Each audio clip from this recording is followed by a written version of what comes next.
Hello YouTube, the kid here, and as you can see, this is a pretty botched up place I am in. It's kind of, you know, next review I'll have, better lighting, um, better atmosphere than this, but for now, just figure better get this review up pretty soon because I know you guys are waiting. So, the game I'm reviewing, Conduit 2. Lord, where do I begin? I mean,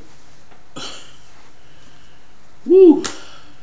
This game is awesome, and yet it's it's pretty it's pretty bad sometimes. I mean, let's just talk about the story.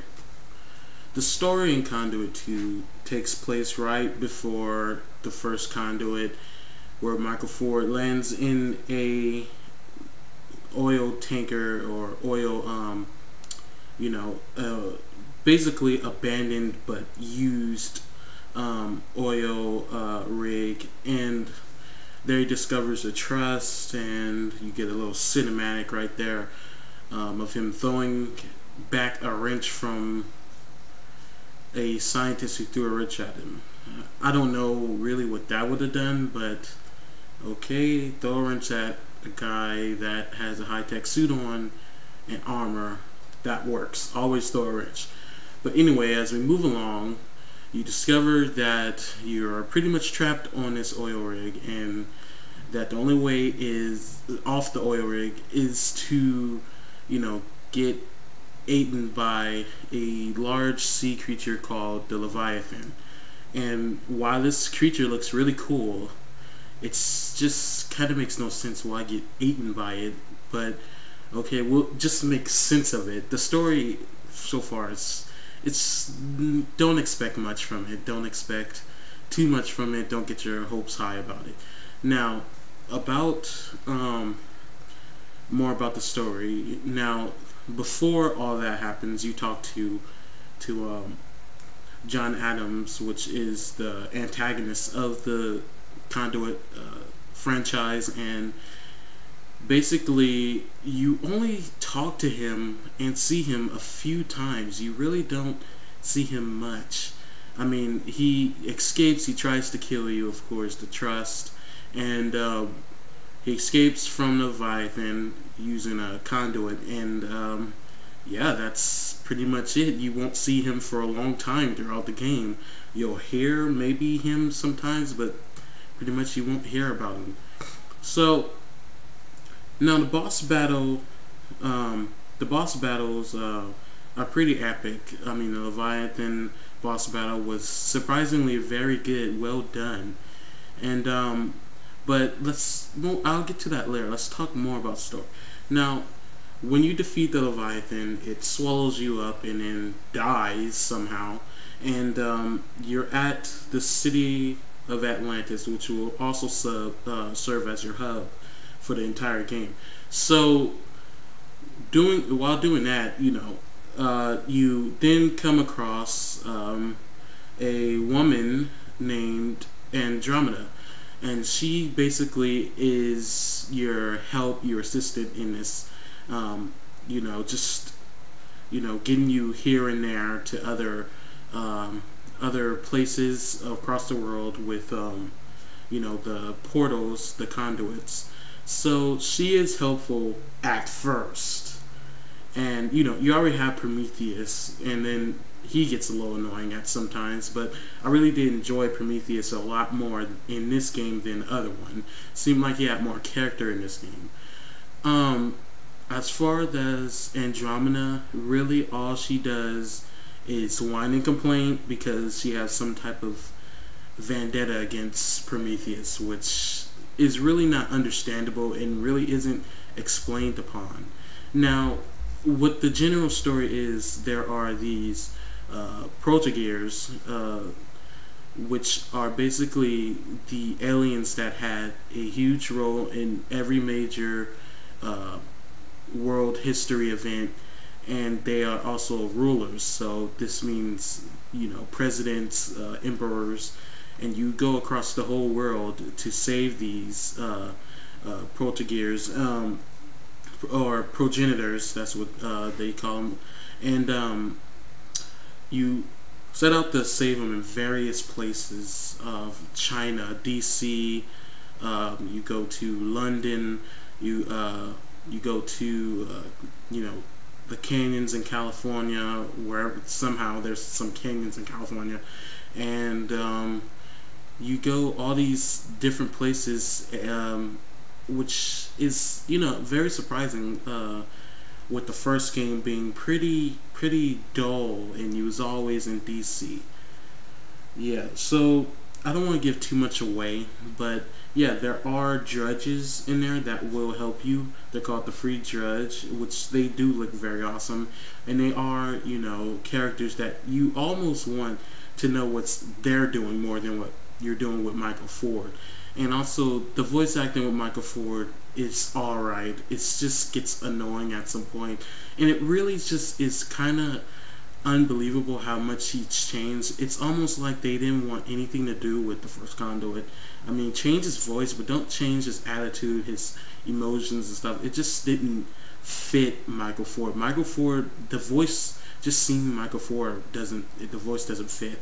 So yeah, you stop eventually John Adams, which that boss battle is pretty dull, and basically the ending of the level of the whole game actually is just the cinematic is just really weird and just doesn't fly. It would not fly with anyone. I didn't think that they could get away with this, and I still don't think they can get away with it. It's really just bizarre and awkward, and it kind of almost ruins the whole game for me. But let's go to gameplay. Gameplay is pretty solid. I mean, outside of some of the things that are just awkward, like aiming, it's kind of not as precise as it was in the first Conduit, which kind of disappoints me. I mean, it just seems like it really differs from the first Conduit. The other one was more precise, and also some things, like some controls are just awkward. Even if you can always map out your buttons, they're universal. You can choose your dead zones and all of that, but there's always this awkwardness to the controls sometimes. But you will get used to it, and then they'll feel like second nature. Also, there's some elements in the game that lets you interact with certain things that just doesn't feel like you're interacting with them really. Like sometimes you have to like pull a notch, and you know, kind of like Metro Prime Corruption, Metro Prime 3, and it just doesn't seem like you really did anything. Everything just does it itself. So, you know, the weapons in this game are spectacular-ish. I mean, there's some weapons that are just going to annoy you, and some seem a little bit overpowering, and some just seem like they should do way more damage. I mean, it's just, the weapons are cool to use, but sometimes their alternate fires, their little gimmicks, don't really play out as you think they would. Far as the ARC Eclipse, you know, you can cloak and stuff, but you move extremely slow, and you know, there is something, a perk in there that you can unlock, which makes your base movement be a bit faster, which will help. But you know, it's just for people who first play the game, they would just feel very awkward using these weapons. Also, are a lot of weapons that have been nerfed, and some that just downright just don't seem to work. Like the deatomizer, it used to be semi-automatic, and now it's, you know, fully automatic via the alternate fire. But now it just seems kind of weird. I mean, without the alternate fire, it's a slow semi-automatic. I don't even really think you can call it semi-automatic, and it just moves really slow, but it's effective. And the automatic is good, but it's not really that accurate. Now, let's talk about the multiplayer, which you guys all want to hear about. The multiplayer is extremely flawed than the first one. Now, The multiplayer has so many bugs that it is just unbelievable. I mean, you will be so frustrated when you first get this game. Yes, High Voltage Studios does, or software has the ability to patch this game, and they have been. They made it better in little ways, but so far from what I've seen, this game is just, it's really flawed. I mean, it's almost as if they delayed it for nothing. I mean, I don't know what they expect if this game was released without the delays. It must have been horrible. I mean, this game sometimes seems like it's in its beta mode still. I mean, you'll see characters with their arms spread out, disappearing, lagging, or you'll just mysteriously die from nothing. You will spawn in walls sometime. You will just lose connection. There are little bugs in there where you'll spawn up at the wrong map, and you'll just, you'll just do all these things, and it just feels like a big letdown. It really does. But there are some things, they are trying to patch this, but there are some things that are good about the multiplayer, which is mostly the customization. I mean, customizing your character is just tons of fun, and it's just, making them look how you want it to be. They're not just, a secondary, primary color and a secondary more. No, you can customize their arms, their chest, their torso, their hips, their legs, all that, and you can color them. And you can also, on a Drudge and the Trust Soldier, they're the most customizable because you can actually put armor on them of your liking, and they can look really cool. Now, far as everything needs to be unlocked in multiplayer. Every weapon, everything. Of course, there are a ton of unlockables in single player, and even you can actually unlock stuff in the campaign mode for as weapons and even perks for your loadouts, which you can have 4 of, which is really excellent. And you can also customize your weapons. You can have any weapon you want. These perks are really good, actually, by the way, but some of them feel like they don't really do anything, and some of them feel like they're really effective. So that's really cool. Now, everything in this game is going to cost you credits, so you have to play and play and play. Invasion mode, all that. And that's another thing. This game supports 4-player split screens and also invasion mode.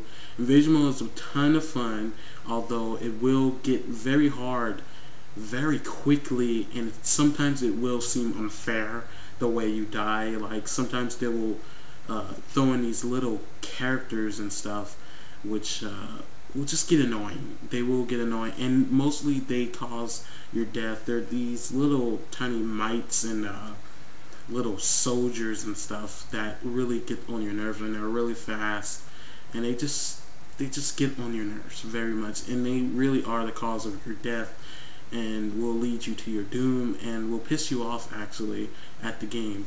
But again, the multiplayer, it's good.